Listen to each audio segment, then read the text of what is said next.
영상 시작 전 여러분들의 구독과 좋아요는 큰 힘이 됩니다.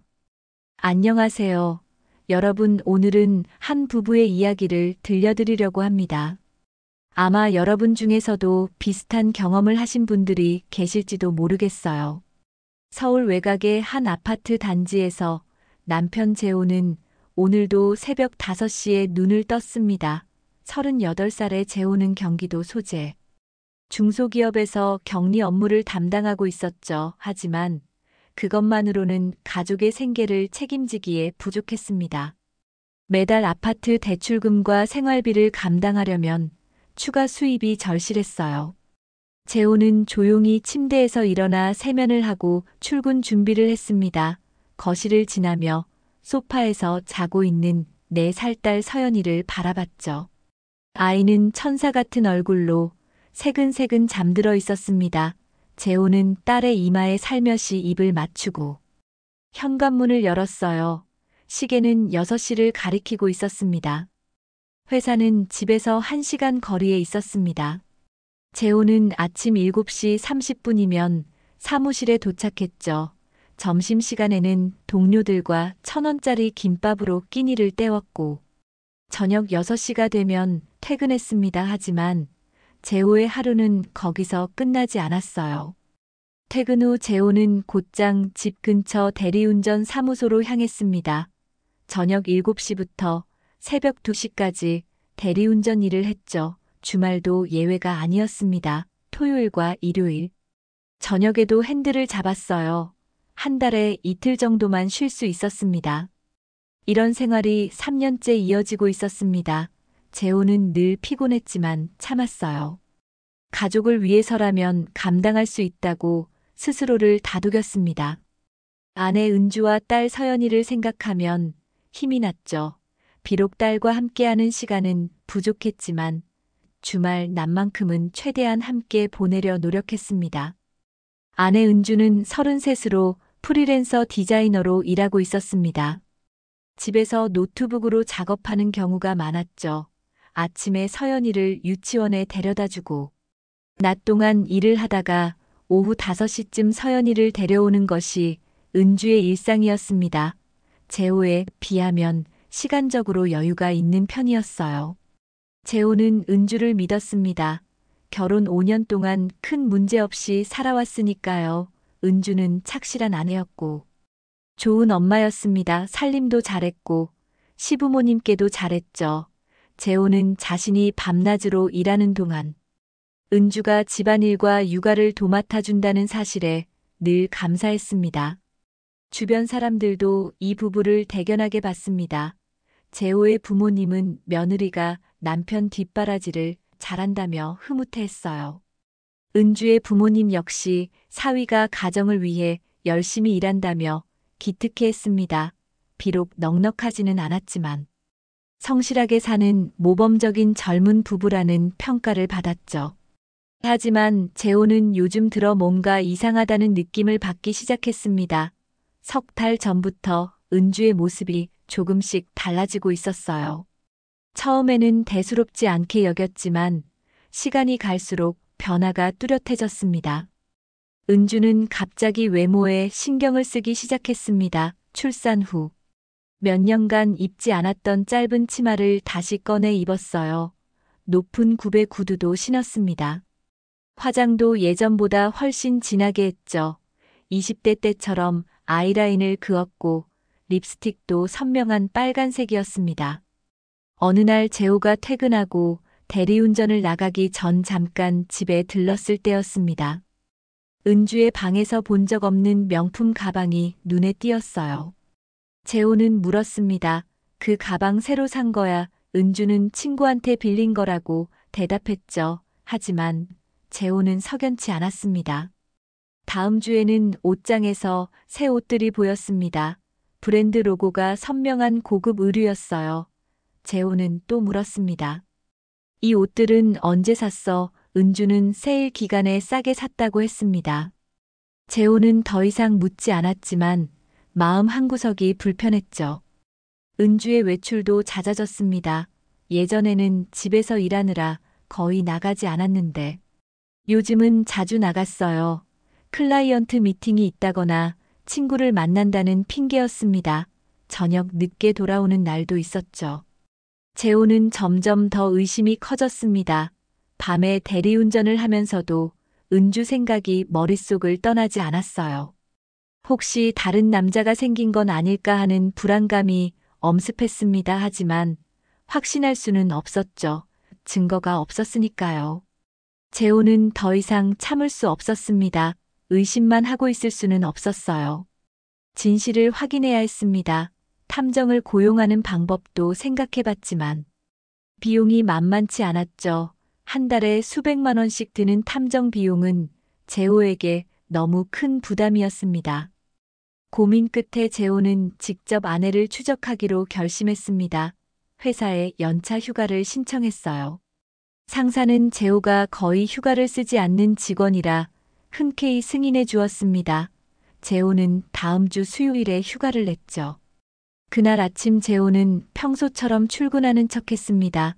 6시에 일어나 세면을 하고 옷을 갈아입었어요. 은주는 아직 잠들어 있었습니다. 재호는 조용히 현관문을 열고 나갔죠. 하지만 회사로 가지 않았습니다. 아파트 단지 입구 근처 카페로 향했어요.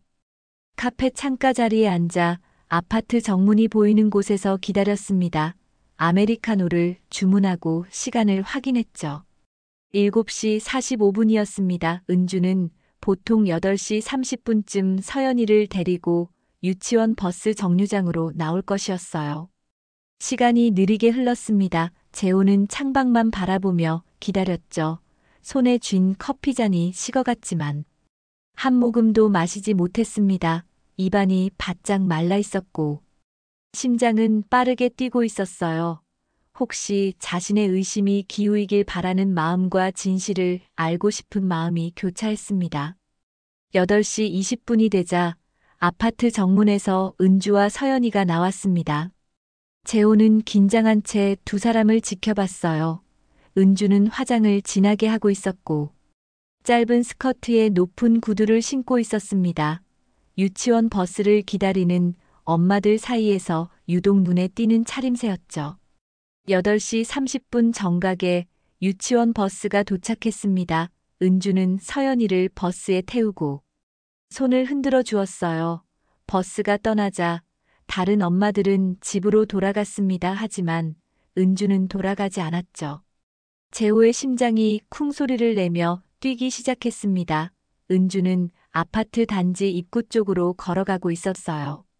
스마트폰을 꺼내 누군가에게 전화를 거는 모습이 보였습니다. 짧은 통화를 마친 은주는 길 모퉁이에 서서 무언가를 기다리는 듯 했죠. 5분쯤 지났을까요? 검은색 고급 수입차 한 대가 은주 앞에 멈춰 섰습니다. 재호는 숨을 죽이고 지켜봤어요. 은주는 주저없이 조수석 문을 열고 차에 올라탔습니다. 너무나 자연스러운 동작이었죠. 마치 수십 번도 더 해본 것처럼 말입니다. 재호는 황급히 카페를 나와 자신의 차로 달려갔습니다. 아파트 지하 주차장에 세워둔 낡은 준중형 승용차였어요. 시동을 걸고 그 검은색 차를 따라가기 시작했습니다. 거리를 두고 신중하게 뒤따라갔죠.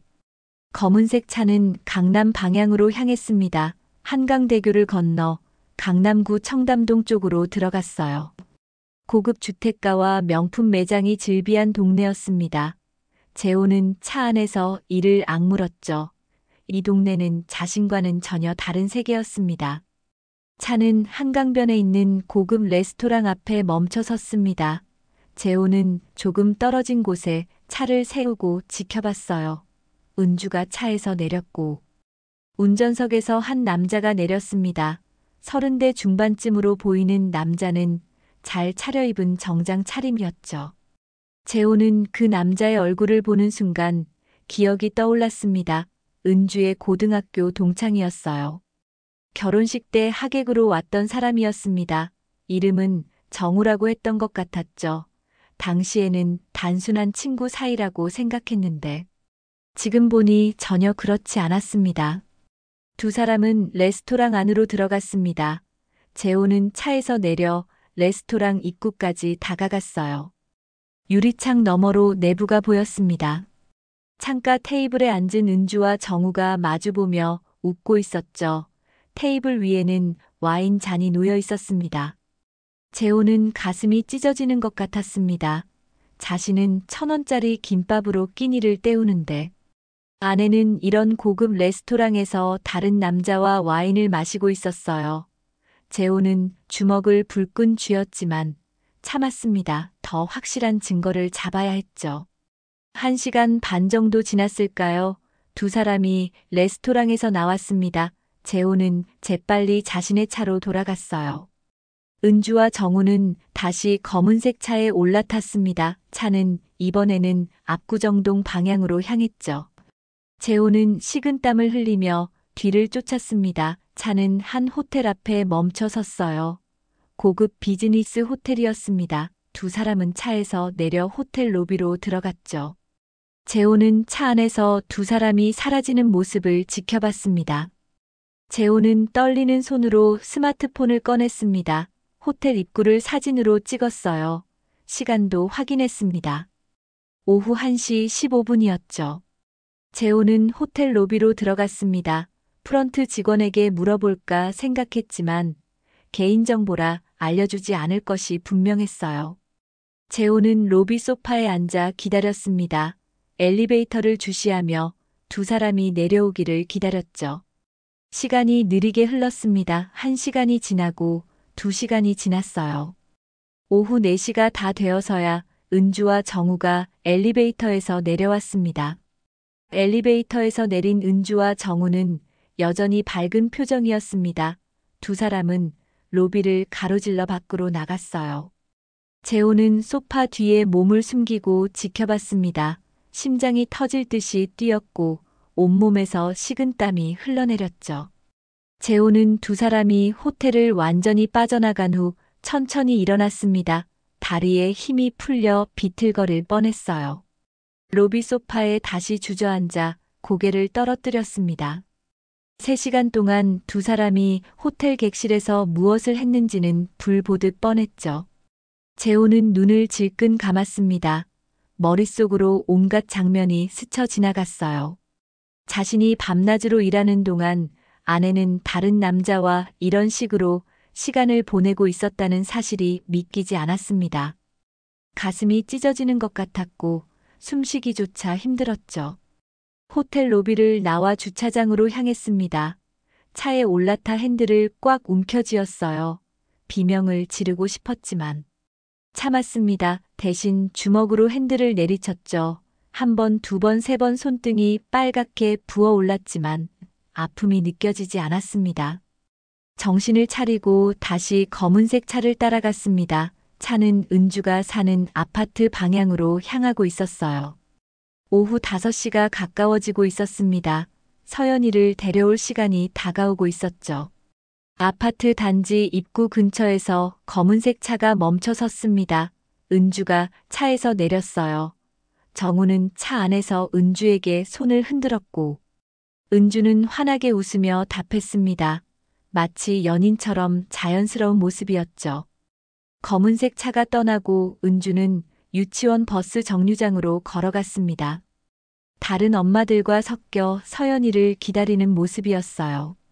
재호는 멀리서 그 광경을 지켜봤습니다.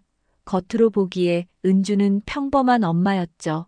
아무 일도 없었던 것처럼 말입니다. 유치원 버스가 도착하고 서연이가 내렸습니다. 은주는 딸을 안아 올리며 볼에 뽀뽀를 했어요. 서연이는 엄마에게 안겨 행복해 보였습니다. 두 사람은 손을 잡고 아파트 단지 안으로 들어갔죠. 재호는 차 안에서 그 모습을 보며 눈물이 핑 돌았습니다. 저렇게 평온한 얼굴로 돌아올 수 있다는 게 믿기지 않았어요. 몇 시간 전까지 다른 남자와 호텔에 있었던 사람이 지금은 아무렇지 않게 딸을 안고 집으로 들어가고 있었습니다. 재호는 한참을 차 안에 앉아 있었습니다. 집으로 들어갈 용기가 나지 않았어요. 은주의 얼굴을 마주할 자신이 없었습니다. 하지만 언젠가는 들어가야 했죠. 저녁 7시가 되어서야 재호는 천천히 집으로 향했습니다. 현관문을 열고 들어서자 은주가 부엌에서 저녁 준비를 하고 있었습니다. 서연이는 거실에서 장난감을 가지고 놀고 있었어요. 평범한 일상의 모습이었습니다. 은주는 재호를 보며 웃으며 말했죠. 일찍 왔네. 오늘 일찍 끝났어. 재호는 대답 대신 고개만 끄덕였습니다. 목소리를 내면 감정이 터져 나올 것 같았어요. 방으로 들어가 옷을 갈아입었습니다. 거울 속 자신의 얼굴은 창백했고 눈은 충혈되어 있었죠. 저녁 식사 시간이었습니다. 재호는 식탁에 앉았지만 숟가락을 들 수 없었어요. 은주는 평소처럼 밥을 떠주고 반찬을 권했습니다. 서연이는 아빠에게 오늘 유치원에서 있었던 일을 신나게 이야기했죠. 재호는 억지로 웃으며 딸의 이야기를 들었습니다. 식사를 마치고 재호는 대리운전을 나가야 한다고 말했습니다. 은주는 조심해서 다녀오라며 웃었어요. 재호는 현관문을 나서며 뒤돌아봤습니다. 은주는 설거지를 하고 있었고 서연이는 텔레비전을 보고 있었죠. 평화로운 가정의 모습이었지만 재호에게는 모든 것이 거짓으로 보였습니다. 그날 이후 재호는 며칠 동안 지옥 같은 시간을 보냈습니다. 회사에서 일을 하면서도 머릿속은 온통 은주와 정우의 모습뿐이었어요. 동료가 말을 걸어도 제대로 듣지 못했고 서류 작업을 하다가도 멍하니 허공을 바라보곤 했습니다. 대리운전을 할 때도 마찬가지였습니다. 손님을 태우고 운전을 하면서도 정신이 없었어요. 신호등을 놓칠 뻔한 적도 있었고 길을 잘못 들어선 적도 있었죠. 손님이 화를 내며 제대로 운전하라고 소리쳤지만 재호는 정신을 차릴 수가 없었습니다. 재호는 결심했습니다. 더 확실한 증거를 확보해야 한다고 말이죠. 한 번의 목격만으로는 부족했습니다. 법적으로 대응하려면 반복적인 불륜 행위를 입증해야 했어요. 재호는 다시 한번 회사에 휴가를 신청했습니다. 이번에는 금요일에 휴가를 냈습니다. 재호는 같은 방식으로 아침 일찍 집을 나와 카페에서 대기했어요. 8시 30분이 되자 예상대로 은주가 서연이를 유치원 버스에 태웠습니다. 그리고 다시 그 검은색 차가 나타났죠. 재호는 이번에도 뒤를 따라갔습니다. 차는 지난번과 같은 경로로 강남 쪽으로 향했어요. 하지만 이번에는 레스토랑이 아니라 백화점 앞에 멈춰 섰습니다. 두 사람은 함께 백화점 안으로 들어갔죠. 재호는 적당한 거리를 두고 뒤따라 들어갔습니다. 은주와 정우는 명품 매장들을 둘러봤어요. 정우는 은주에게 가방과 지갑을 사주었습니다. 재호가 1년을 모아도 살 수 없는 가격이었죠. 은주는 행복한 표정으로 선물을 받았습니다. 두 사람은 백화점 식당가에서 점심을 먹었습니다. 재호는 멀리서 사진을 찍었어요. 스마트폰 카메라로 두 사람이 함께 식사하는 모습을 담았습니다. 은주가 정우에게 음식을 떠먹여주는 장면도 찍었죠. 재호는 그 모습을 보며 구역질이 날 것 같았습니다. 식사를 마친 두 사람은 다시 차에 올랐습니다. 이번에는 한강 쪽으로 향했어요. 한강공원 주차장에 차를 세웠습니다. 두 사람은 차에서 내려 강변을 따라 걸었죠. 손을 잡고 다정하게 대화하는 모습이었습니다. 재호는 차 안에서 망원 기능으로 사진을 계속 찍었습니다. 두 사람이 벤치에 앉아 서로를 껴안는 장면도 담았어요. 정우가 은주의 어깨에 팔을 두르고 은주는 정우의 가슴에 머리를 기댄 채 있었습니다. 연인들이 흔히 하는 포즈였죠. 1시간쯤 지나 두 사람은 다시 차로 돌아왔습니다. 이번에는 예상치 못한 곳으로 향했어요. 서울 외곽의 한 모텔 밀집 지역이었습니다. 재호의 가슴이 철렁 내려앉았죠. 검은색 차는 한 모텔 주차장으로 들어갔습니다. 재호는 길 건너편에 차를 세웠습니다. 두 사람이 모텔로 들어가는 모습을 지켜봤어요. 정우가 프런트에서 키를 받고 은주와 함께 계단을 올라갔습니다. 재호는 차에서 내려 모텔 건물을 사진으로 찍었죠. 재호는 모텔 입구 근처까지 다가갔습니다. 어느 층으로 올라갔는지 확인하고 싶었어요. 2층 복도까지 올라갔습니다. 복도 끝. 객실에서 희미하게 소리가 들렸죠. 재호는 그쪽으로 천천히 걸어갔습니다. 객실 문 앞에 섰을 때 재호는 온몸이 얼어붙었습니다. 문 틈새로 은주의 신음소리가 새어나오고 있었어요. 정우의 목소리도 들렸습니다. 재호는 그 자리에 서서 주먹을 불끈 쥐었죠. 당장 문을 박차고 들어가고 싶었지만 참았습니다. 재호는 비틀거리며 계단을 내려왔습니다. 모텔 밖으로 나와 차까지 걸어오는 동안 눈물이 쏟아졌어요. 차 안에 앉아 핸들에 이마를 대고 흐느꼈습니다. 5년 동안 믿었던 아내가 저런 짓을 하고 있다는 현실이 받아들여지지 않았죠. 1시간 반쯤 지나 은주와 정우가 모텔에서 나왔습니다. 재호는 눈물을 닦고 다시 뒤를 따라갔어요. 차는 다시 은주의 아파트 쪽으로 향했습니다. 오후 4시 40분이었죠. 유치원 버스가 오기 30분 전이었습니다. 은주는 차에서 내려 서둘러 집으로 들어갔습니다. 재호는 주차장에 차를 세우고 잠시 기다렸어요. 오후 5시 10분쯤 되자 은주가 다시 나왔습니다. 샤워를 하고 옷을 갈아입은 모습이었죠. 유치원 버스 정류장으로 향하는 은주의 뒷모습을 재호는 차 안에서 지켜봤습니다. 일주일이 더 지났습니다. 재호는 회사 일과 대리운전을 병행하면서도 틈틈이 은주를 감시했어요. 출근 전 아침 시간과 점심 시간을 이용해 은주의 동선을 파악했습니다. 패턴이 보이기 시작했죠. 은주는 일주일에 서너 번씩 정우를 만났습니다. 월요일과 수요일 그리고 금요일이 주로 만나는 날이었어요. 화요일과 목요일에는 집에서 일을 했습니다. 재호는 이 패턴을 노트에 꼼꼼히 기록했죠. 재호는 은주의 스마트폰을 확인해야겠다고 생각했습니다. 결정적인 증거는 사진과 메시지에 있을 것이 분명했어요. 어느 토요일 밤 은주가 샤워를 하러 들어간 사이 재호는 은주의 핸드폰을 집어들었습니다. 비밀번호를 눌렀습니다. 은주의 생일이었죠. 화면이 열렸어요. 재호는 먼저 사진첩을 확인했습니다. 손이 떨렸지만. 스크롤을 내렸죠. 그리고 재호는 경악했습니다.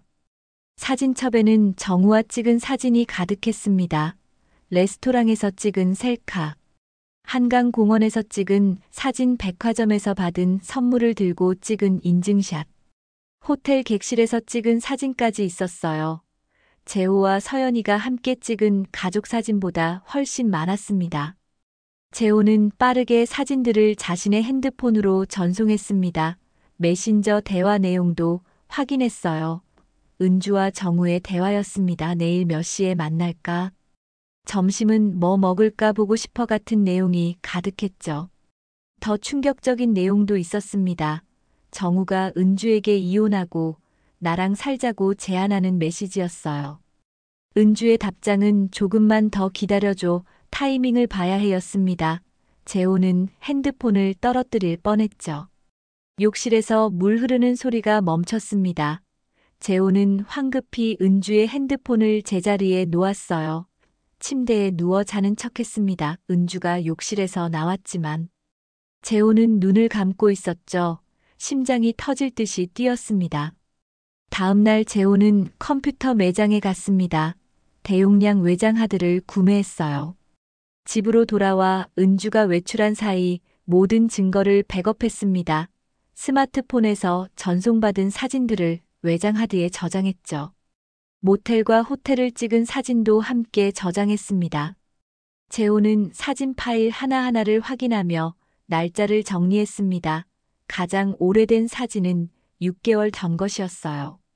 은주와 정우의 불륜이 최소한 6개월 이상 지속됐다는 증거였습니다. 재호는 이 모든 것을 폴더별로 체계적으로 정리했죠. 주말 내내 재호는 증거를 정리하는데 시간을 보냈습니다. 은주는 평소처럼 집안일을 하고 서연이를 돌봤어요. 재호가 서재에서 무엇을 하는지 물었지만 재호는 회사 업무라고 둘러댔습니다. 은주는 의심하지 않았죠. 월요일 아침이 밝았습니다. 재호는 출근 준비를 하면서 은주를 바라봤어요. 은주는 부엌에서 아침 식사를 준비하고 있었습니다. 평범한 아내의 모습이었죠. 하지만 재호는 알고 있었습니다. 오늘 오전에 은주가 또다시 정우를 만날 거라는 것을 말입니다. 재호는 회사에 조퇴 신청을 했습니다. 오전 11시에 회사를 나왔어요. 아파트 근처까지 와서 대기했습니다. 예상대로 정오쯤 검은색 차가 나타났고 은주가 차에 올라탔죠. 재호는 다시 뒤를 따라갔습니다. 이번에는 새로운 장소였습니다. 서울 중심부의 한 고급 호텔이었어요. 재호는 주차장에 차를 세우고 두 사람을 지켜봤습니다. 로비로 들어가는 모습을 사진으로 담았죠. 시간을 확인하고 메모했습니다. 재호는 이제 충분한 증거를 확보했다고 판단했습니다. 사진과 메시지, 그리고 반복적인 만남의 기록까지 모든 것이 갖춰져 있었어요. 이제 법적 대응을 준비할 때였습니다. 재호는 변호사를 찾아가기로 결심했죠. 다음 날 재호는 서울 시내의 한법률 사무소를 찾았습니다. 인터넷 검색을 통해 이혼 전문 변호사를 알아봤어요. 상담 예약을 잡고 점심시간을 이용해 사무소를 방문했습니다. 고층 빌딩 20층에 위치한 사무소였죠. 변호사는 50대 초반의 여성이었습니다. 재호를 맞이하며 편하게 앉으라고 했어요. 재호는 떨리는 목소리로 자신의 상황을 설명하기 시작했습니다. 아내의 불륜을 발견한 경위부터 지금까지 수집한 증거까지 모든 것을 이야기했죠. 변호사는 진지한 표정으로 재호의 이야기를 들었습니다. 재호가 준비한 외장 하드를 건네받아 노트북에 연결했어요. 사진들을 하나씩 확인하기 시작했습니다. 호텔과 모텔, 사진 두 사람의 친밀한 모습, 메신저 대화 내용까지 꼼꼼히 살펴봤죠. 변호사는 고개를 끄덕이며 말했습니다. 증거가 아주 확실하다고 했어요. 이 정도면 이혼 소송에서 유리한 위치를 점할 수 있다고 설명했습니다. 배우자의 부정행위는 민법상 이혼 사유에 명확히 해당한다고 덧붙였죠. 변호사는 법적 절차를 상세히 안내했습니다. 먼저 이혼 소송을 제기하고 동시에 불륜 상대 남자를 상대로 상간소송을 진행할 수 있다고 했어요. 상간소송은 배우자 아닌 자와 간통한 제3자에게 손해배상을 청구하는 것이라고 설명했습니다. 재호는 양육권에 대해 물었습니다. 딸 서연이를 자신이 키우고 싶다고 말했어요. 변호사는 가능하다고 답했습니다. 아버지가 경제적 능력이 있고 양육 의지가 확실하며 어머니의 부정행위가 입증된다면 법원이 긍정적으로 판단할 거라고 했죠. 위자료에 대해서도 설명했습니다. 배우자의 부정행위로 인한 정신적 고통에 대한 배상을 청구할 수 있다고 했어요. 금액은 사안의 경중과 경제적 상황을 고려해 법원이 결정한다고 덧붙였습니다. 통상 수천만 원에서 억 단위까지 나온다고 했죠. 재호는 상간소송에 대해서도 자세히 물었습니다. 변호사는 불륜 상대 남자의 재산 상황을 파악해야 한다고 조언했어요. 만약 재력이 있는 사람이라면 상당한 금액의 배상 판결을 받을 수 있다고 설명했습니다. 재호는 정우가 성공한 사업가라고 말했습니다. 고급 수입차를 몰고 다니고 명품을 선물할 정도라고 덧붙였어요. 변호사는 그렇다면 충분한 배상 능력이 있다고 판단했습니다. 최소 수천만 원에서 1억 원 이상도 가능하다고 했죠. 상담을 마치고 재호는 정식으로 소송 대리를 의뢰했습니다. 착수금을 지불하고 계약서에 서명했어요. 변호사는 일주일 내로 소장을 작성해 법원에 제출하겠다고 약속했습니다. 재호는 사무소를 나오며 깊게 숨을 들이쉬었죠. 그날 저녁 재호는 집에 일찍 들어갔습니다. 대리운전을 쉬고 가족과 함께 시간을 보내기로 했어요. 서연이와 놀아주고 저녁 식사도 함께 했습니다. 은주는 재호가 일찍 온 것을 기뻐하는 듯 보였죠. 하지만 재호는 이 평화가 곧 깨질 거라는 것을 알고 있었습니다. 며칠 후면 법원에서 소장이 접수되고 은주에게 통지가 갈 것이었어요. 그때부터는 돌이킬 수 없는 법적 전쟁이 시작될 터였습니다. 서연이를 재운 후 재호는 딸의 얼굴을 한참 바라봤습니다. 4살밖에 안 된 아이가 앞으로 겪게 될 일들을 생각하니 가슴이 아팠어요. 하지만 이것이 최선의 선택이라고 스스로를 다독였습니다.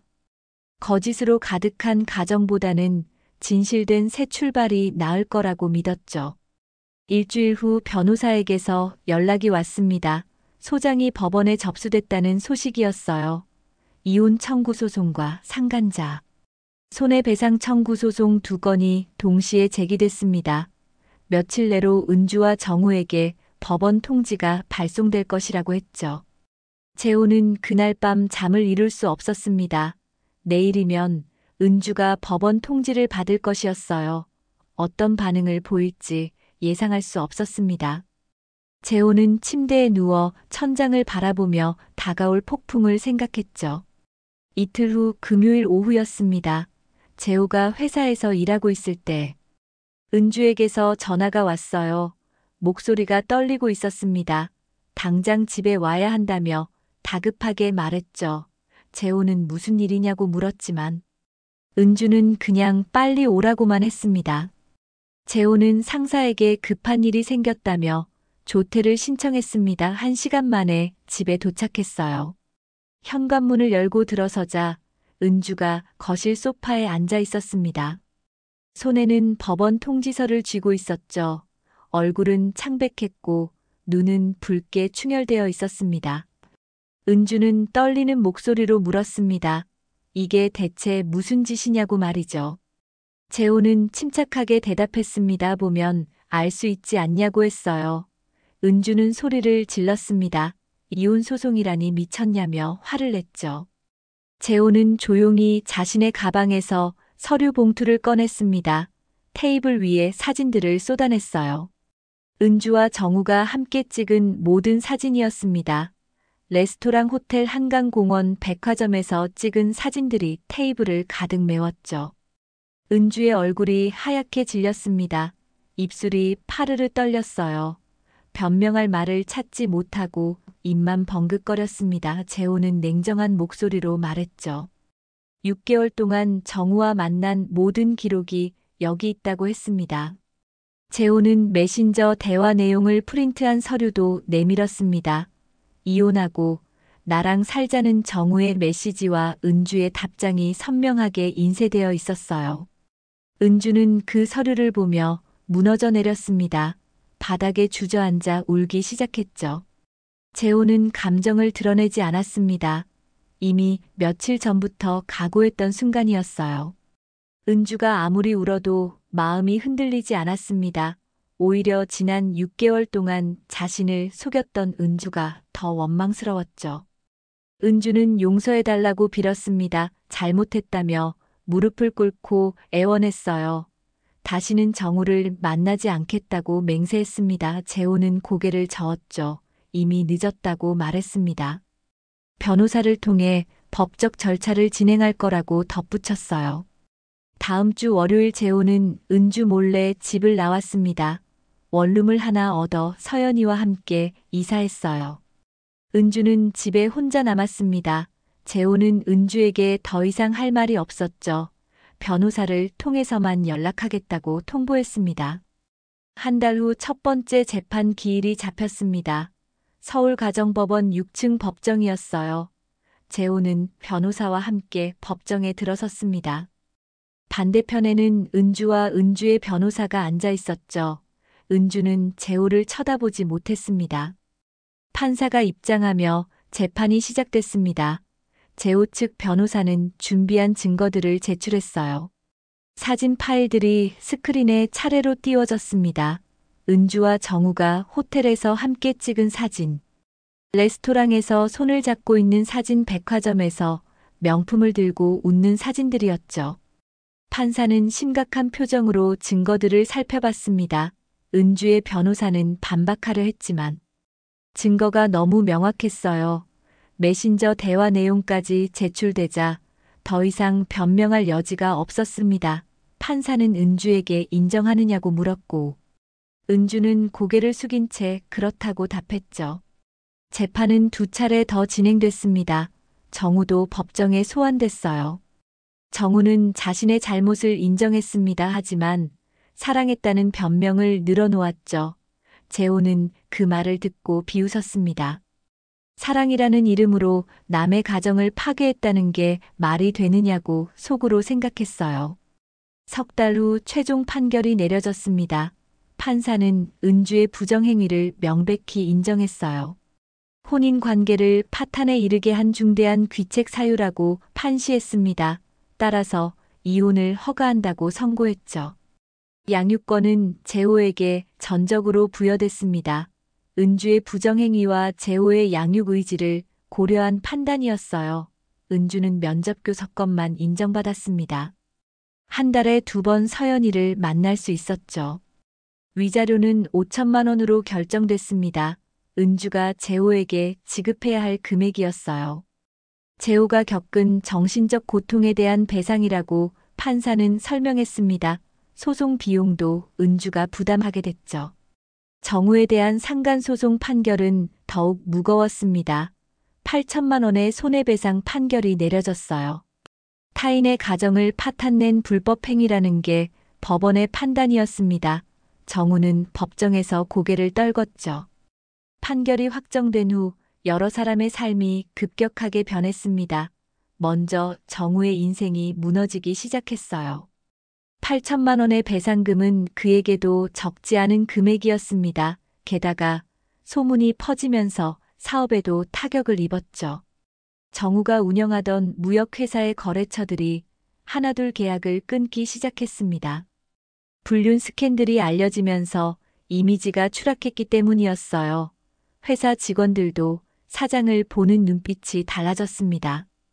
결국 정우는 회사 규모를 절반으로 줄여야 했죠. 은주의 상황은 더욱 비참했습니다. 이혼 후 은주는 작은 원룸으로 이사했어요. 5천만 원의 위자료를 갚기 위해 부모님께 돈을 빌려야 했습니다.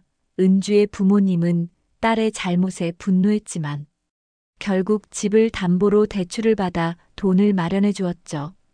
프리랜서 일을 계속하려 했지만 쉽지 않았습니다. 불륜 이혼 사실이 업계에 알려지면서 의뢰가 끊겼어요. 클라이언트들은 은주와의 계약을 갱신하지 않았습니다. 결국 은주는 편의점 아르바이트로 생계를 이어가야 했죠. 은주는 정우에게 연락했습니다. 예전에 약속했던 대로 함께 살자고 말했어요. 하지만 정우는 거절했습니다. 지금은 어려운 시기라며 시간이 필요하다고 했죠. 은주는 그 말을 듣고 무너졌습니다. 자신이 모든 것을 잃었다는 사실을 깨달았어요. 한 달에 2번 은주는 서연이를 만날 수 있었습니다.